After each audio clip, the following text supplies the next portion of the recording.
Hello, Dr. Andrush, and hello, class. This is my discussion for this week regarding compensations.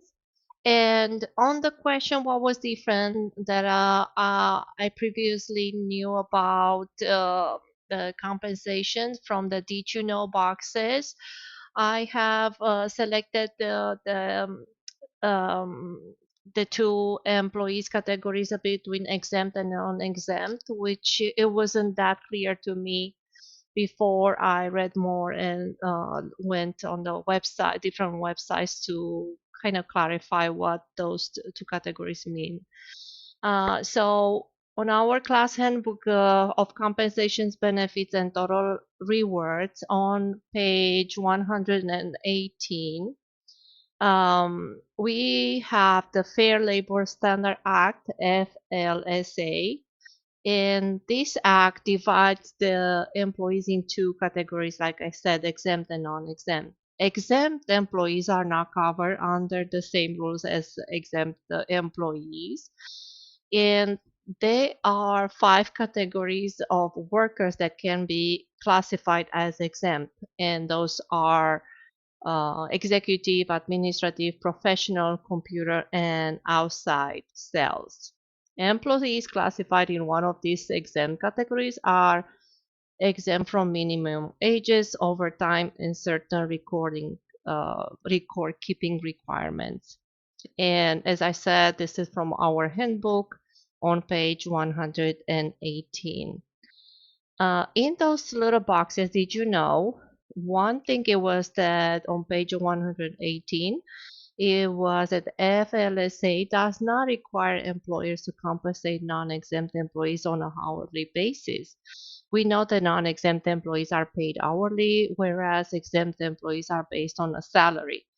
Non-exempt employees can be paid overtime, but not those that are paid by salary. But is it that true? So are we having some exceptions?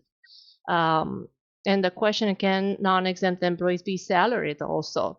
Although non-exempt employees are generally paid on an hourly basis, they might be paid on a salary, commission, or piece rate basis. However, regardless of the basis of pay, all non-exempt employees must be paid the appropriate overtime rate based on hours worked over 40 in a work week.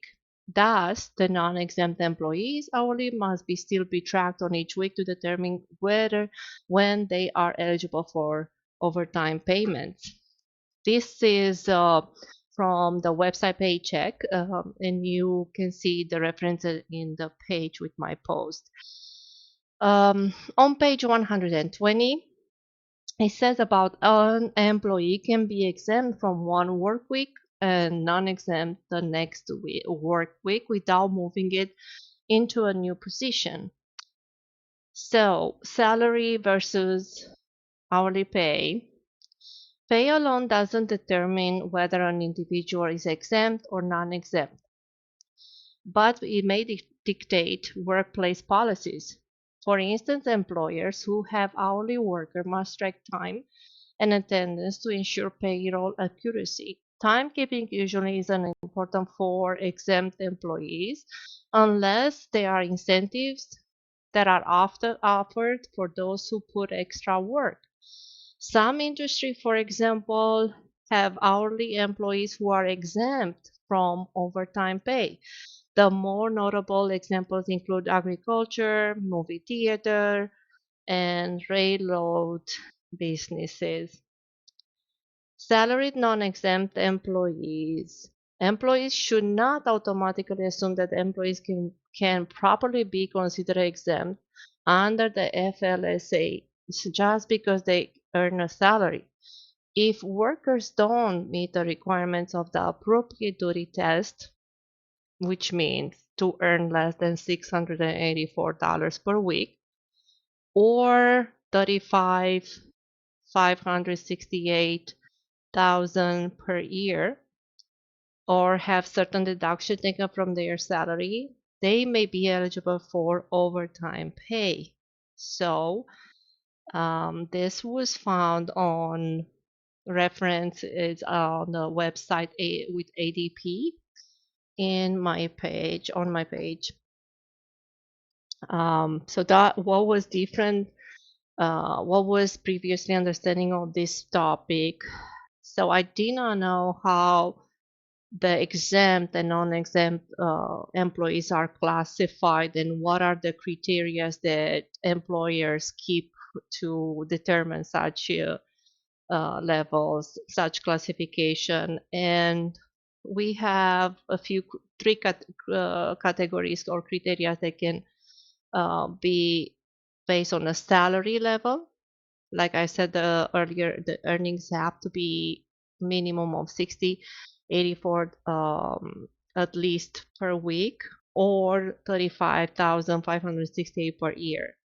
And then the next category, the salary basis. Payment is provided regularly at a fixed rate proportionate to the annual salary, regardless of the total hours worked. And then we have the duties, right? So, what employees are assigned the task, or what is the perform level? For example, like we said in the beginning, the professional, executive, computer, administrative, outside sales field.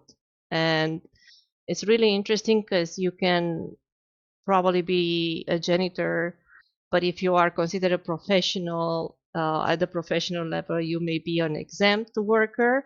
I find this topic very interesting, and the fact that I worked in both ways, I see the differences. And another thing that in the little boxes it was interested and mention regarding that employees, if you are exempt and you are paid on salary, if they don't have work, they cannot send you home. And that's very good that they have to still pay you. However, from my experience, for example, I've been pulled to do other projects like cleaning up an office or doing any other project in the office just to complete those hours for my salary. Anyway, this is my post discussion for this week. I look forward to listen to yours, and wishing you all a wonderful next week. Bye bye.